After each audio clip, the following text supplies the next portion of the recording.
नमस् नमस्कार दोस्तों, बहुत बहुत स्वागत है आपका हमारा आज की वीडियो में। हमने पिछली वीडियो में सर्कुलर के बारे में पढ़ा था, नोटिंग एंड ड्राफ्टिंग में। आज ऑफिस कम्युनिकेशन के एक और हम जो है टॉपिक को कवर करेंगे, जिसका नाम की नोटिस है।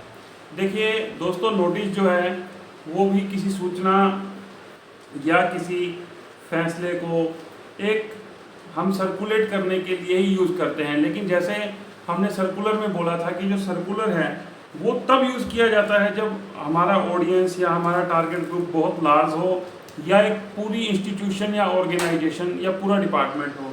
लेकिन नोटिफिकेशन को हम तब यूज़ करते हैं जब हमारा टारगेट जो है वो एक लिमिटेड ऑडियंस या एक स्पेसिफिक ग्रुप रहता है और उसका एक स्पेसिफिक पर्पस रहता है। जैसे अक्सर आपने अखबार पढ़े होंगे तो आप देखते होंगे कि वहाँ टेंडर नोटिस आते हैं, या नाम बदली के नोटिस आते हैं, या कुछ विभाग जैसे इनकम टैक्स विभाग किसी को कोई नोटिस इशू करता है, तो नोटिस जो है वो एक पार्टिकुलर व्यक्ति को या एक पार्टिकुलर ग्रुप को या एक टारगेटेड ऑडियंस को ही जानकारी देने के लिए रहता है। तो सर्कुलर और नोटिफिकेशन में यह बेसिक डिफरेंस है कि जो सर्कुलर है उसकी जो ऑडियंस रहती है वो एक लार्ज ऑडियंस रहती है, एक लार्ज ग्रुप रहता है, और नोटिस का जो है ऑडियंस लिमिटेड रहता है, वह लार्ज ग्रुप नहीं रहता। पूरा संस्थान या पूरा विभाग नहीं रह करके एक लिमिटेड नंबर ऑफ उसका ऑडियंस रहता है। तो हम एक एग्जाम्पल क्वेश्चन के सॉल्यूशन के साथ नोटिस के हम कंसेप्ट को समझेंगे। आपने एक नोटिस ड्राफ्ट करना है regarding annual verification of service records and personal files of staff. मान लीजिए कि आप किसी विभाग के एडमिनिस्ट्रेटिव ब्रांच या इस्टेब्लिशमेंट ब्रांच में हैं और वहाँ आपने एक नोटिस तैयार करना है। तो आप किस तरह से नोटिस तैयार करते हैं?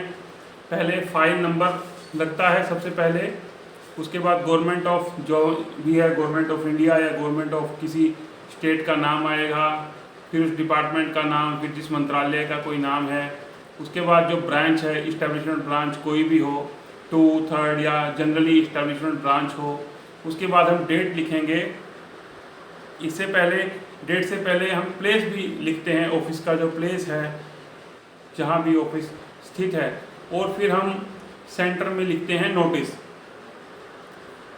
उसके बाद हम सब्जेक्ट लिखते हैं annual verification of service records and personal files of staff. ये सब्जेक्ट हमारा जो क्वेश्चन है उसी के अकॉर्डिंग हम सब्जेक्ट बना सकते हैं। It is hereby notified for the information of group D staff that annual verification of their service records and personal files is scheduled from date this to this. तो इसमें सबसे पहले para में हमने जो हमारा सब्जेक्ट है उसके संबंध में एक सामान्य जानकारी दी है। उसके बाद हम इसकी डिटेल देंगे। जैसे हमने सर्कुलर की वीडियो में भी बताया था कि हम पैरा को नंबर वाइज करेंगे, और 2 नंबर जो पैरा रहता है उससे हम नंबर 2 लगाना स्टार्ट करेंगे। 1 नंबर पर हम नंबर नहीं लगाएंगे। नंबर 2 पर है all concern staff members are requested to ensure their service book, leave file and NPS nominations are updated and submitted for verification. For addition in service records, staff members are requested to provide following documents if applicable by dated this to establishment branch to, जो भी हमने branch का नाम लिखा था, qualification certificate और जो documents चाहिए उस नोटिफिकेशन में। ये हमारे क्वेश्चन का जो है एक स्टैंडर्ड आंसर है, इसलिए हमने इसको तैयार किया है। आपको किसी भी तरह के एग्ज़ाम में, चाहे वो आपका एडमिनिस्ट्रेटिव नेचर का एग्ज़ाम हो, जूनियर असिस्टेंट का, LDC का, UDC का, जहाँ सब्जेक्टिव एग्ज़ाम रहता है, उसमें आपको ये क्वेश्चन जो है बहुत हेल्प करेगा। आपको समझ में आएगा कि ऑफिस कम्युनिकेशन किस तरह से तैयार होता है, और आगे जब आपका जॉब लग जाए तब भी आपको ये काम आने वाली चीज़ है। और ऑफिस में जो लोग काम करते हैं उनके लिए भी यह जानकारी के लिए है कि वो किस तरह से कम्युनिकेशन ड्राफ्ट कर सकते हैं। हालांकि रेलेवेंट रूल्स के अकॉर्डिंग और प्रोसीजर के अकॉर्डिंग ही आपको डॉक्यूमेंट तैयार करना है, लेकिन फिर भी ये जानकारी के लिए है। इसको आप यहाँ से रेफ़र करके अपने एग्ज़ाम में यूज़ कर सकते हैं, अपनी तैयारी में इसको यूज़ कर सकते हैं। तो देखिए आगे इस तरह इस 3rd पैरा में है कि फॉर करेक्शन और updation in any record request letter along with supporting proof must be sent heads of departments are requested to circulate this notice among their staff and ensure timely compliance.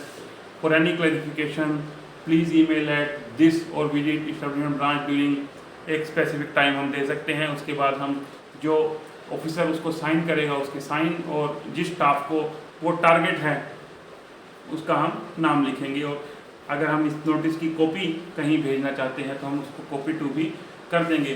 तो देखिए दोस्तों, ये जो notification का हमने structure देखा उसमें हमने देखा कि ये एक टारगेट ग्रुप के लिए है, जैसे ग्रुप डी एम्प्लॉइज़ के लिए है या एक स्पेसिफिक टाइप ऑफ एम्प्लॉइज़ के लिए ही है। और इसके बाद इसका हमने सबसे पहले एक सामान्य जिक्र करते हुए जो विषय है जिसमें जो काम है उसके संबंध में, उसके बाद उसकी डिटेल हमने दी है, हमें क्या चाहिए, एक विभाग को क्या चाहिए, और उसके बाद हमने उसमें अगर कोई स्पेसिफिकेशन हमें चीज़ चाहिए उनको मेंशन किया है, और समस्या का किस तरह निवारण होगा या काम को किस तरह किया जाएगा उसके संबंध में बताया है। तो इसी बेस पर आप और भी क्वेश्चंस की प्रैक्टिस कर सकते हैं। आपको सर्कुलर और नोटिस के बारे में इन 2 वीडियोज़ में हमने बताया। अगर आपको ये वीडियोज़ अच्छे लग रहे हैं और आपके काम आने वाले लग रहे हैं तो आप चैनल को सब्सक्राइब करें ताकि हम इस तरह की और भी वीडियोज़ आपके लिए लाते रहें। थैंक यू दोस्तों।